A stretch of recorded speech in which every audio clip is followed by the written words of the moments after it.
అందరూ ఎలా ఉన్నారు? బాగున్నారా? నేను బాగున్నానండి. వాళ్ళ స్పెషల్ ఏంటో తెలుసా అండి? ఉల్లిపాయ పచ్చి పులుసు. ఉల్లిపాయ పచ్చి పులుసు అంటే చాలా మందికి ఇష్టం. సమ్మర్ వచ్చిందంటే చాలా మంది పచ్చి పులుసు చేసేసుకుంటారు. అసలు ఈ సీజన్ అంతా పచ్చి పులుసే ఎక్కువ ఉంటుంది. ఆఖరికి ఫంక్షన్స్ కి వెళ్ళినా సరే అక్కడ పచ్చి పులుసు అని రాసి ఉంటుంది.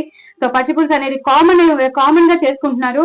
ఇది వరకు అంటే సమ్మర్ వస్తేనే చేసుకోవాలి చలవ కదా అని, కానీ ఇప్పుడు మాత్రం టేస్ట్ కి బాగా అలవాటు పడిపోయి ఎప్పుడు పడితే అప్పుడు పచ్చి పులుసు చేసేసుకుంటున్నారు. చాలా చాలా బాగుంటుంది. దీని రెసిపీ నేను మీకు షేర్ చేస్తున్నాను కాబట్టి కంపల్సరీ చూడండి. చాలా చాలా టేస్టీగా ఉంటుంది. ఎలా చేశానో మీరు చూస్తే మీకు తెలిసిపోతుంది. సో 1 minute షార్ట్ లో నేను చెప్పలేను కాబట్టి మీరు తప్పకుండా ట్రై చేయండి. కామెంట్ బాక్స్ లో పెట్టండి. చాలా చాలా టేస్టీగా ఉంటుందండి. నేను చెప్పినట్టు చక్కగా చేసుకుంటే మాత్రం సూపర్ సూపర్ సూపర్ టేస్టీగా ఉంటుంది. నేను వేసాను, బెల్లం వేసాను, అన్ని వేసాను. నేను చెప్పను, ఇంకా సీక్రెట్స్ అన్ని రివీల్ చేయను. రివీల్ చేస్తే అంతా తెలిసిపోతుంది. సో మొత్తం చూడండి, స్కిప్ చేయకుండా చూడండి. ఏది వేసానో మీకు తెలియాలి కదా. సో స్కిప్ చేయకుండా మొత్తం వీడియో చూడండి.